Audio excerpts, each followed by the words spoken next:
Panginoon, maraming salamat sa laging pagbibigay ng mga araw na puno ng blessings. Salamat sa proteksyon mo na lagi kong kasama para sa akin at sa aking buong pamilya.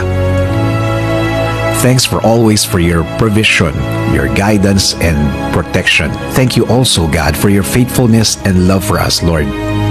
Panginoon, i-bless niyo po ang aking plano sa aking buhay at sa aking pamilya. Alam ko po na lagi niyo akong pinoproteksyonan kasama ng aking mga pangarap. Panginoon, hindi po ako isang perpektong tao at alam ko po na hindi rin perpekto ang aking plano. Pero kayo na po ang bahalang mag-ayos ng mga mangyayari. Dahil naniniwala pa rin ako, Lord, na ikaw ang mas nakakaalam ng bukas.